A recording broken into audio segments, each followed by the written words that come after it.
예, 점심 식사 다 맛있게 하셨습니까? 혹시 또 집에 못 갔다 오셔가지고 식사 못 하신 분이 있는지도 잘 모르겠습니다. 지난 토요일에 교회에 있을 때에 계속해서 소식이 들리더라고요. 다른 소식이 아니라 지금 우리 성도님들 가정에 코로나가 발생했습니다 하는 게 최소한 6, 7가정은 이렇게 보고를 받았고 정리해서 또 보고를 올려드렸습니다. 지금도 조금 전에도 문자가 막 계속 들어오는데 지금 코로나 누가 걸렸습니다 하는 것들이 지금 소식이 들리고 있습니다. 우리 여기 앉아 계신 분은 다 건강하시죠? 예, 다 감사하고 예, 다행입니다.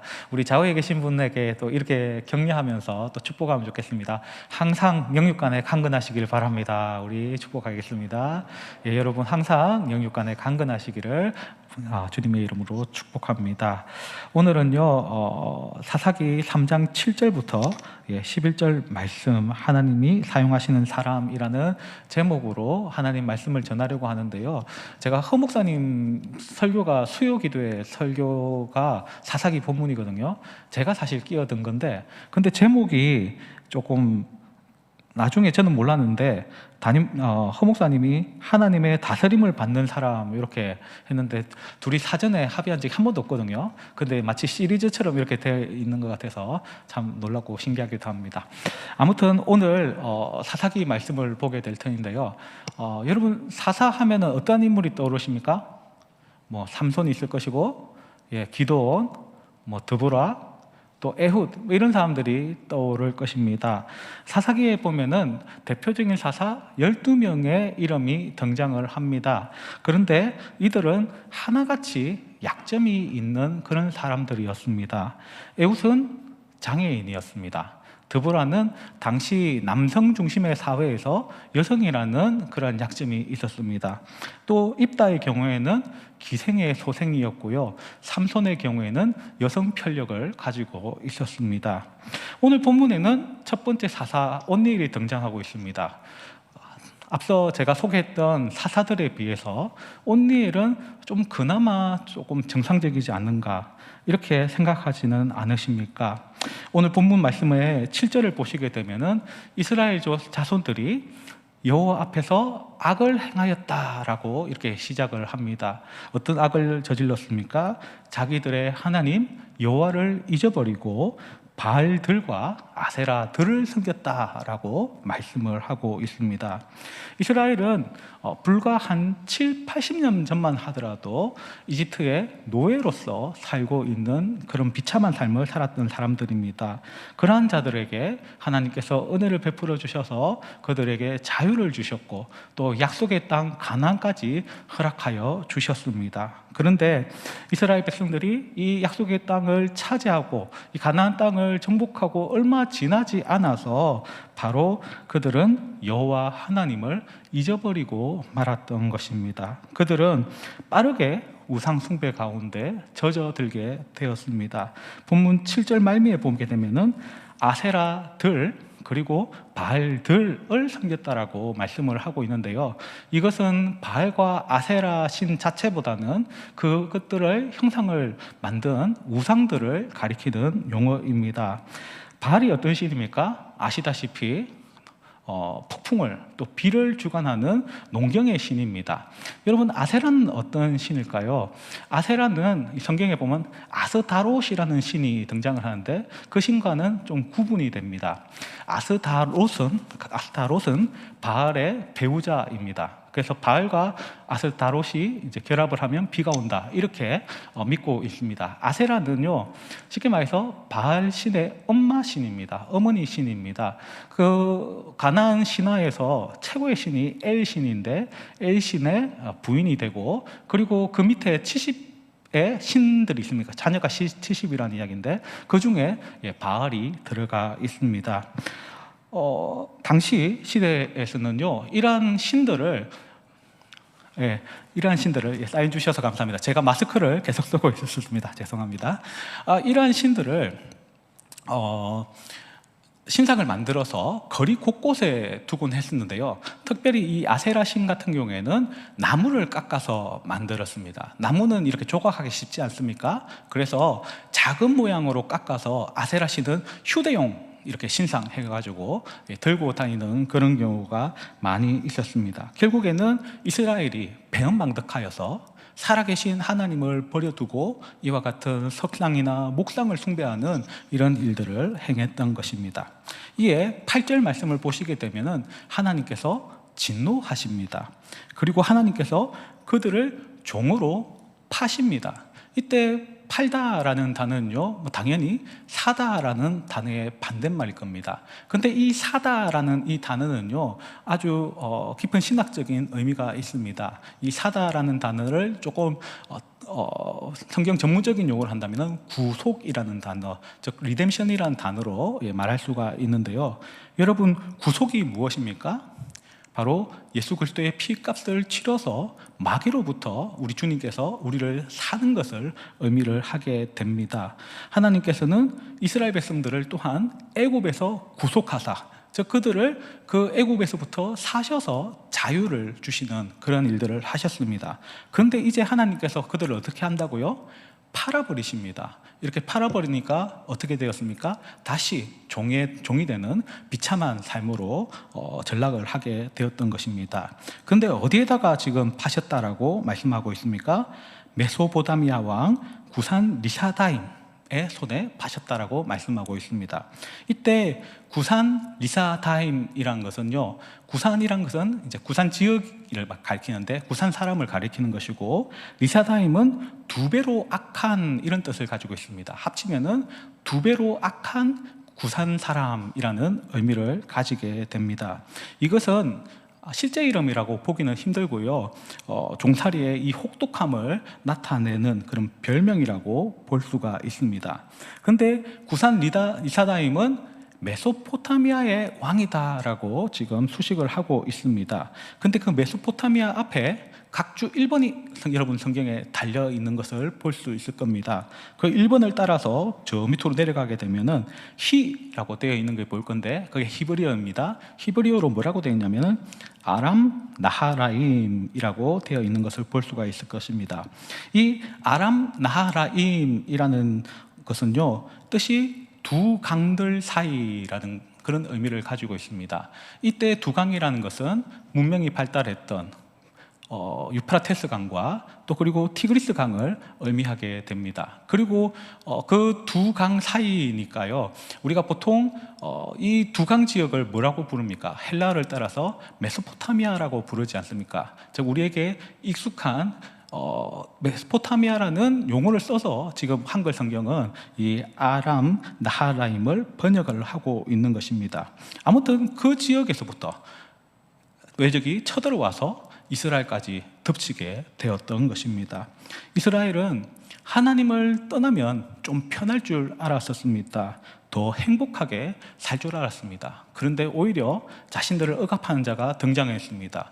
구산 리사다임, 두 배로 더 악한, 즉 그들은요, 애굽에서 경험했던 그러한 혹독한 종살이보다 두 배나 더 독한 그러한 어려운 일들을 당하게 되었다는 그런 의미입니다.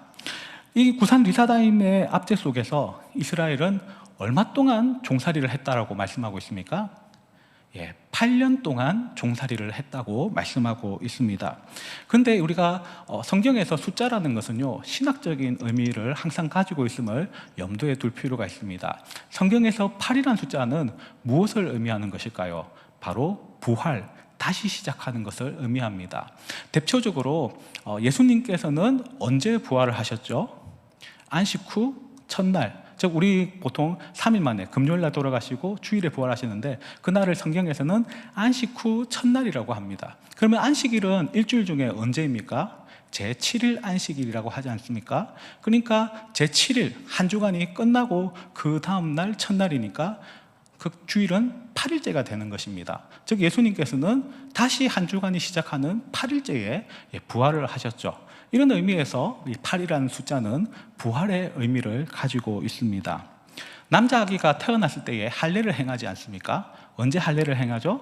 난지 8일 만에. 그것은 물론 생리적인 그런 이유도 있겠지만은 신학적인 의미에서는 이 아이가 언약의 백성으로 다시 태어난다, 이런 의미를 가지기 때문에 8일째에 이렇게 할례를 행합니다.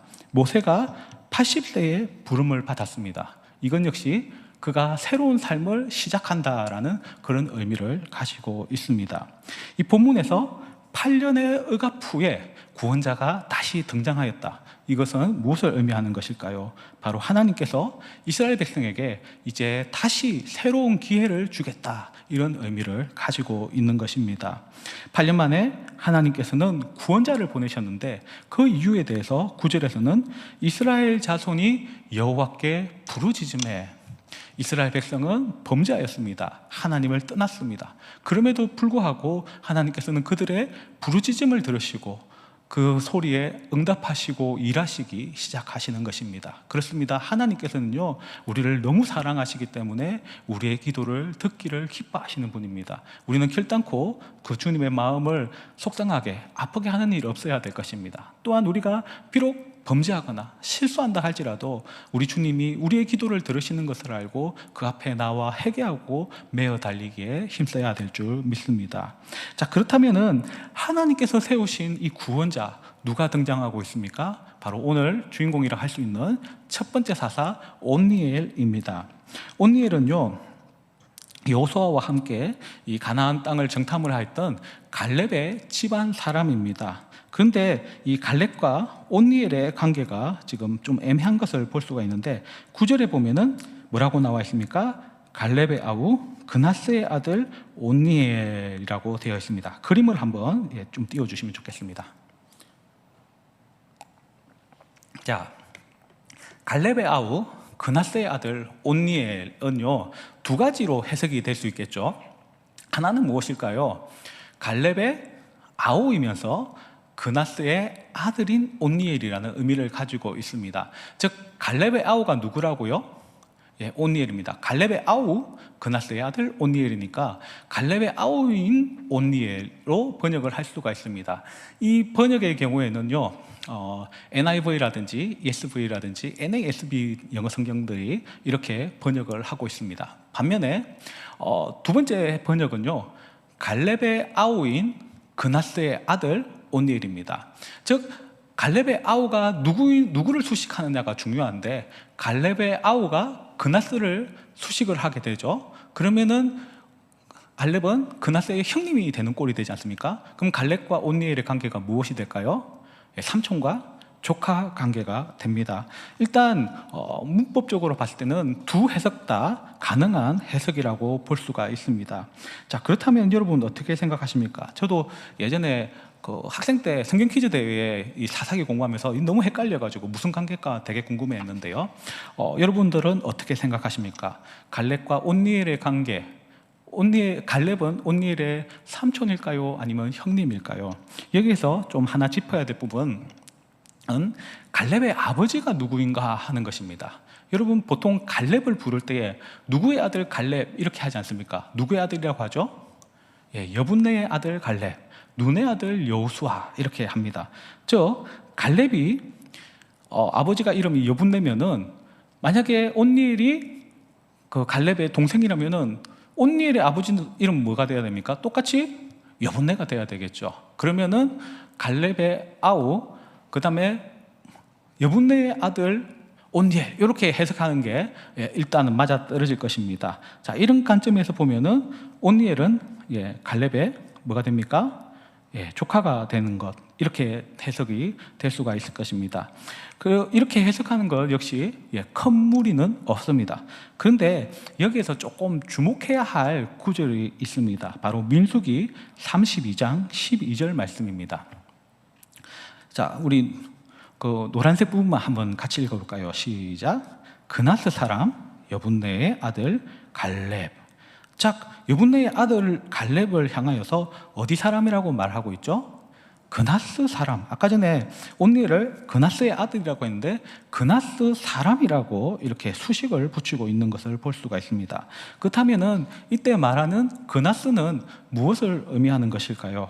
창세기 36장 15절 말씀에 가보시게 되면요, 이 에서의 자손 중에서 족장들의 이런 목록이 쫙 나오는데, 그 중에 뭐가 나오냐면은 그나스 족장이 등장하는 것을 볼 수가 있습니다. 결국 이런 것들을 다 종합하게 된다면은 이것은 무엇을 의미하게 되는 것일까요? 즉 갈렙은 그나스 계열의 사람인데, 그 그나스는 누구다? 바로 에서 집안, 에서의 가문이다라는 그런 의미를 가지고 있게 되는 것입니다. 즉 갈렙은요, 순수한 이스라엘 지파라기보다는 에서의 계통의 혈통을 가지고 있는 에서의 후손이다라고 볼 수가 있는 것입니다. 창세기 15장 18절부터 21절에 보면은 하나님께서 아브라함에게 주시겠다는 7 족속의 목록이 나오는데, 그 중에서 그니스 족속이 등장하는 것을 볼 수가 있는데요, 학자들은 그니스가 그나스와 같은 것으로 보고 있습니다. 즉 갈렙은 이 그나스 사람으로서 언제 어떻게 이 이스라엘 땅에 합류하게 되었는지 모르지만은 그 조상들 중에 어떤 분이 바로 이 이스라엘 지파에 들어오게 되었고, 또 그 중에서 특별히 유다 지파에 이렇게 소속하게 되었다라고 우리는 예상을 할 수가 있는 것입니다. 그런 번역을 따라서 아까 전에 영어 성경들 같은 경우에도 이 번역을, 이것을 염두에 두고 이렇게 동생으로 번역을 하고 있는 것입니다. 자, 여기까지 종합해서 보게 된다면은 갈렙의 아우 그나스의 아들 온니엘, 이 말은요, 그나스의 온니엘이 갈렙의 이제 영거 브라더, 그러니까 동생이라는 그런 의미가 되지 않습니까? 그러면은 여기서 또 질문이, 그나스의 아들이라고 했는데 이 그나스가 아빠 이름 아닌가, 이렇게 또 생각을 할 수가 있을 것입니다. 그런데 히브리어 습성을 우리가 좀 알 필요가 있는데, 당장에 다윗의 자손 이 표현을 영어로 뭐라 하는 줄 아시죠? 바로 son of David, son이 아들인데요, 그런데 son of David 하면 다윗의 자손, 즉 이 son이라는 단어는 아들도 되지만 자손이라는 뜻도 가지게 됩니다. 히브리어에서는 이 단어가 벤이라는 단어인데 마찬가지입니다. 아들도 되고 자손도 됩니다. 따라서 이 벤이라는 단어, 즉 아들이라는 단어로 이렇게 단어를 자손이라는 뜻으로 해석을 하게 된다면은, 즉 온니엘은 갈렙의 아우이면서 그나스의 자손이라는 의미로 충분히 해석을 할 수가 있는 것입니다. 이러한 해석을 우리가 받아들이게 된다면요, 결국에는 이 온니엘은 완전한 사사의 출발점이 아니라 오히려 이방 출신이라는 그러한 약점을 가진 사람인 것을 우리는 볼 수가 있는 것입니다. 즉 첫 번째 사사 온니엘도 그나스, 즉 이방 혈통을 가지고 있었던 그러한 사람으로서 하나님께서는 결국에는 이러한 출신 성분의 약점에도 불구하고 그런 것과 상관없이 하나님께서는 자신이 원하는 사람을 불러서 사용하는 것을 우리는 알 수가 있습니다. 자, 그렇다면은 사사 온니엘은 어떠한 사람일까요? 사사기 1장 10절에 보면은요, 믿음의 사람 갈렙이 헤브론, 곧 기럇 아르바를 정복하는 그런 장면이 나오고 있습니다. 기럇 아르바, 이것은요, 기럇 하면은 도시, 성읍이라는 뜻이고요, 아르바는 사라는 뜻입니다. 즉 4개의 성읍이라는 뜻을 가지고 있는데, 이것은 당시 성위에 형성되어 있는 메트로폴리스, 대도시를 의미하게 됩니다. 그곳은 크고 강한 성읍인데, 특별히 그곳에는 세세, 아히만, 달메와 같은 안악 자손들이 진치고 있었던 곳입니다. 얼마나 견고하고 강한 성이겠습니까? 그런데 이 성을 갈렙이 정복해버립니다. 믿음으로 정복해버립니다. 그때 갈렙의 나이가 몇 살인 줄 아십니까? 나이가 85세다라고 요수아 14장 10절에서 분명하게 기록을 하고 있습니다.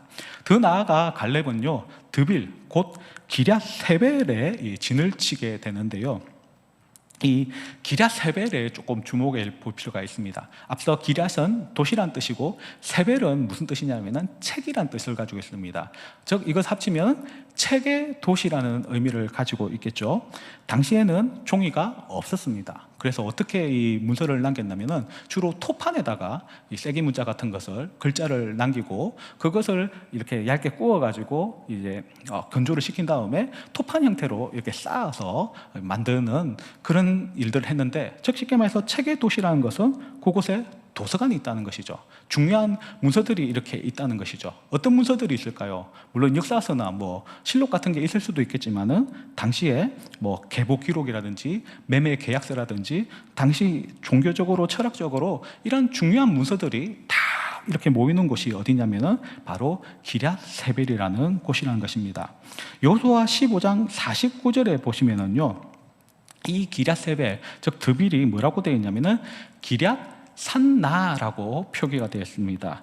이 기럇 산나 할 때 이 산나라는 뜻은 배움이란 뜻입니다. 이것이 바로 기럇 세벨의 다른 이름인데 책의 도시였는데 이제 기럇 산나, 즉 이것은 무슨 뜻이냐면은 배움의 도시, 이런 의미를 가지고 있습니다. 책이 있으니까 그만큼 학자들이 연구하기에 몰릴 것이고, 그리고 거기에서 이제 열심히 가르치는 일들이 있으니까 배움의 도시가 되게 되는 것입니다. 결국 이것은 무엇을 의미하는 것일까요? 이곳이 바로 가나안 문화의 중심지다라는 그런 의미를 가지게 되는 것입니다.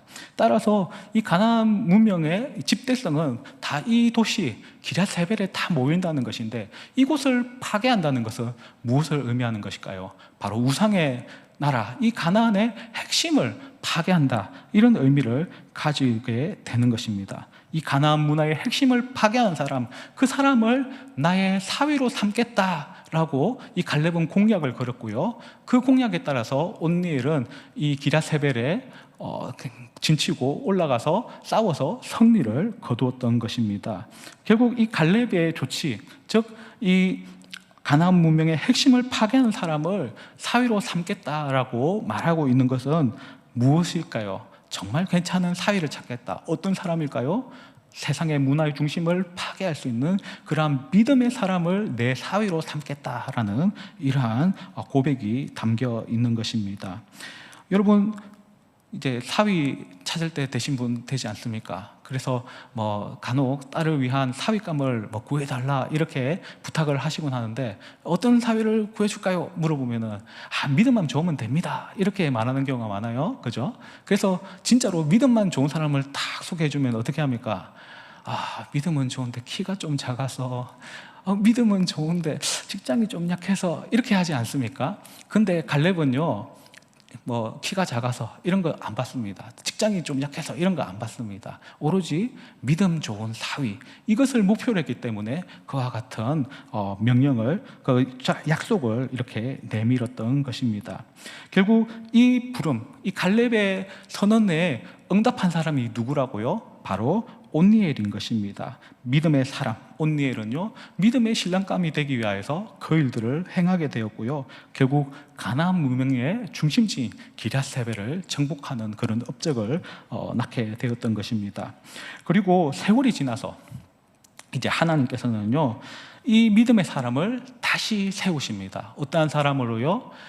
악의 세력이 8년 동안 억압하고 있는데 그의 사랑하는 백성들을 구원하는 도구로서 다시 이 믿음의 사람을 부르셔서 세우고 계시는 것을 바라볼 수가 있는 것입니다. 그렇습니다. 하나님은 어떤 사람을 사용하실까요? 어떠한 조건이, 출신 성분이 훌륭한 그런 사람이 아니라 바로 믿음의 사람을 사용하기를 기뻐하신다는 것을 알 수가 있습니다. 그런데 여기에서 또한 한 가지 의문점이 듭니다. 사실 구산 리사다임이 이스라엘 백성들을 향하여서 공격을 하였고 지금 얼마 동안 지금 압제를 하고 있습니까? 무려 8년 동안이나 압제를 하고 있습니다. 초등학생 학생이었던 내 아이가 지금 대학교 들어갈 나이 정도까지 이렇게 압제를 하고 있다는 것인데, 그러면 그 시간 동안에 온니엘은 과연 어디에서 무엇을 하였다는 말입니까? 여러분, 어떤 것 같습니까? 온니엘은 그때 무엇을 했을까요? 메소포타미아가 공격했을 때에 막 싸우다가 힘에 달려서 그냥 도망을 쳤을까요? 아니면은 아예 너무 강하니까 대항할 생각도 못하고 그냥 소위 말하는 짱 박혀서 이렇게 지냈던 것일까요?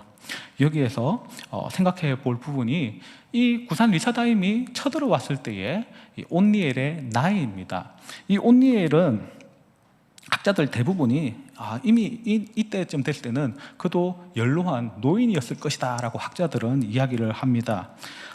성경학자 레오누드라는 사람이 있는데요, 이 사람이 이스라엘 연표를 조금 정리를 했습니다. 그 연표에 보게 되면은요, 이스라엘이 가나안에 도착해서 정복 전쟁을 시작한 연도가 BC 1406년입니다. 1406년, BC 1406년이고요. 그리고 이제 요수아도 죽고 이제 온니엘을 다시 부르셔가지고 사사로 세우는 시기를 BC 1367년, 이것을 이제 계산을 하게 되면은 뭐냐면은 정복 전쟁 시작했다. 그것은 무엇을 의미하냐면은 온니엘이 아까 제가 말했던 드빌, 즉 기럇 세벨을 치는 그 시기가 1406년쯤 되는 것이고, 다시 사사로 부름을 받았을 때가 언제냐면은 1467년. 즉 결혼하고 나서 한 40년 정도 지났다라는 그런 의미를 가지게 됩니다. 여러분, 결혼 몇 살 때 하셨습니까? 천차만별이겠지만은 성경의 인물들을 찾아보십시오. 근데 나이대를 보면은 생각보다 빨리 결혼은 안 합니다. 10대 때 결혼했다 이런 기록 별로 찾아볼 수가 없을 겁니다. 어떤 경우에는 20대, 30대, 40대 이렇게 결혼한 것을 볼 수가 있는데, 이 온니엘의 나이가 그때가 정확하게 언제인지는 잘 모르지만은 20대에서 40대로 찾게 된다면 40년 후면은 어떻게 될까요? 최소 60세 이상에서부터 80세 전후까지 나이를 볼 수가 있게 되는 것입니다. 즉 하나님께서는요, 이 온니엘을 부르셨는데, 그때 이 온니엘의 상태는 뭐냐면은 바로 은퇴한 장군, 이런 신분을 가지고 있는 셈이 되게 되는 것입니다. 그런데 하나님께서는 이스라엘 구원하실 때에, 그의 일꾼을 부르실 때에 은퇴한 사람이라도 할지라도, 노인이라고 할지라도 불러서 사용하는 것을 볼 수가 있습니다. 사실 하나님 앞에서, 하나님이 사람을 세운 데 있어서 하나님은 별로 연령을 중요시하지 않는 것 같습니다.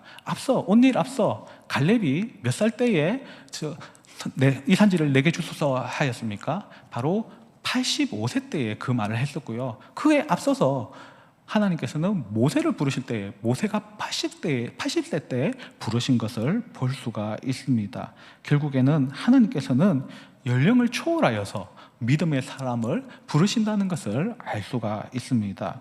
그리고 10절 말씀을 보면은 여호와의 영이 온니엘에게 임했다. 이게 가장 중요하겠죠. 하나님께서 출신 성분 상관하지 아니하시고, 또 이 사람의 연령을 상관하지 아니하시고, 그 모든 어떠한 사람이든지 믿음의 사람을 불러서 사용하실 수 있는 이유가 바로 여기 있는 겁니다. 그 사람의 능력, 힘 별로 중요하지 않다는 겁니다. 왜요? 하나님이 바로 성령의 능력으로 이 모든 것들을 다 하실 것이기 때문에, 그 사람의 출신 성분, 그 사람의 나이, 이런 것들을 다 초월하셔서 일하시기 때문에 그게 별로 중요하지 않다라는 것이죠. 결국에는 여호와의 영이 온니엘에게 임했을 때에 그는 나아갔고 싸워서 승리하였습니다. 특별히 여호와의 영이 임하는 장면은 삼손이 전쟁을 치를 때에 여호와의 영이 임하여서 큰 힘을 얻는 것을 볼 수가 있는데, 특별히 이 여호와의 영이 임한다는 것은 이 전쟁이 여호와의 전쟁이라는 그런 의미를 가지게 되고, 이 전쟁은 친히 하나님께서 싸우신다라는 그런 의미를 가지게 되는 것입니다. 결국 온니엘은 주님의 능력을 드리고 성령으로 그 전쟁을 치르게 되었고, 주님의 전쟁을 수행하여서 민족을 구원하는 구원자가 되었던 것입니다. 다시 말씀드립니다. 여러분, 하나님은 어떤 사람을 사용하실까요? 내 출신 성분이 뛰어난 사람, 또 젊고 싱싱한 사람, 이런 사람들을 사용하는 것이 아니라 그 모든 것을 초월하여서 오직 믿음의 사람을 부르셔서 사용하시는 분인 것입니다. 그리고 초도에서 다른 사사들의 경우를 살펴보았듯이 장애가 있거나 성별이 이렇거나 또는 성격이 이렇다고 하는 것도 하나님 앞에 전혀 문제되지 않는 것을 볼 수가 있습니다. 그렇습니다. 하나님은 부르실 수 있습니다. 누구든지 부르실 수 있습니다. 여러분들도 주님이 불러서 사용하실 수 있는 줄 믿습니다. 오로지 주님을 위하여 믿음으로 나갈 그 마음을 가지고 주님 앞에 나를 사용하여 주시옵소서 간구하는 그 자를 하나님께서 들어서 귀하게 사용할 줄 믿습니다. 특별히 오늘은요, 양육위원회 헌신 예배인데요, 우리가 생각할 것은 이 온니엘이 어떻게 해서 또 믿음의 사람이 되었을까요? 여러분, 온니엘은요, 누구의 동생이라고요? 갈렙의 동생입니다. 그럼 누구의 영향을 받았을까요? 갈렙으로부터 그 영향을 받을 수밖에 없겠죠. 근데 갈렙이 40대 때에 믿음으로 정탐 생활을 했었고요. 그리고 85세 때에 이 산지를 내게 주소서 하면서 기럇 아르바를 정복을 했습니다. 이 장면을 듣고 본 사람이 누구일까요? 바로 온니엘이 이 모든 것들을 보았을 것입니다. 그러면서 나이가 많아도 능력을 행하실 수 있는 분이구나 하는 것을 누굴 통해서 깨닫게 되었을까요? 바로 자기 형 갈렙을 통하여서 깨달을 수 있었을 것입니다. 결국에는 온니엘은 그 갈렙의 믿음을 본받아서 드빌, 즉 기럇 세회를 치는 그런 일들을 했습니다. 가나안 적진, 그 문명의 중심지에, 즉 세상 문화의 중심지에 그리스도의 깃발을 꽂는 바로 그 일들을 온니엘이 하였던 것입니다. 우리 양육위원회가 이러한 역할을 귀하게 감당하기를 바랍니다. 참으로 우리 교회를 찾는 새 가족들, 또 양육이 필요로 하는 그런 자들을 향하여서 이처럼 온니엘을 양육한 그러한 갈렙과 같은 그러한 위원회가 되기를 예수님의 이름으로 축복합니다. 아울러 신학의 교육의 1번지가 어딜까요? 다름 아니라 가정입니다. 가정에서 먼저 이러한 신앙의 양육이 일어나야 할 줄 믿습니다. 우리가 자녀들을 아름답게 양육할 때에 역시 세상 중심, 그 오염되어 있는 이 문화 속에 동화되거나 휩쓸리거나 거기에 시달려서 살아가는 자들이 아니라 그리스도의 깃발을 그 가운데 꽂고 믿음으로 선포할 수 있는 주의 자녀를 세워야 될 줄 믿습니다. 참으로 갈렙이 온니엘을 세운 것처럼 우리의 자녀들이 이러한 믿음의 온니엘, 이 시대의 온니엘이 될 수 있도록 양육할 수 있는 저와 여러분의 가정이 되기를 예수님의 이름으로 축복합니다. 그렇습니다. 우리 주님께서는요, 아무리 우리에게 우리의 조건들을 중요시하지 않습니다. 신분이 또는 나이가 또는 나는 이런 것이 부족해서 이것이 문제가 되지 않습니다. 성령의 능력으로 그 누구든지 사용할 수 있습니다. 믿음으로 주님 앞에 쓰임받기를 소망하여서 주님이 이 시대에 사용하시는 이 시대의 온니엘, 주님의 사람들 되시기를 예수님의 이름으로 축원합니다. 기도하시겠습니다. 자비 아버지 하나님, 참으로 감사합니다. 참 우리는 주님 앞에서 연약하고 부족하고 아무것도 없지만은 그럼에도 불구하고 우리를 불러주시고 주님의 자녀 삼아주시고 또 무엇보다도 그리스도의 아름다운 이 복음을 위하여 선전하는 자로 삼아주신 것 감사합니다. 주님, 이 세상을 향하여서 그리스도의 복음을 외칠 수 있는 주의 사람 되기를 간절히 소망합니다. 나는 부족하고 연약하지만은 우리가 그리스도의 능력을 덧입을 때에 능히 이 세상의 악한 것들 가운데 그리스도의 깃발을 꽂으며 승리를 선포할 수 있는 하나님의 사람들이 될 줄 믿습니다. 주님, 이 것들을 소망하며 믿음으로 서는 자들을 되게 하시고 이 시대의 온니엘들이 되게 하시고 또한 새로운 온니엘을 양육할 수 있는 갈렙으로서 우리의 가정을 사용하시고 또 이러한 사명을 감당하는 우리 양육위원회가 될 수 있도록 은혜를 베풀어 주시옵소서. 이 모든 것 예수님의 이름으로 기도합니다. 아멘.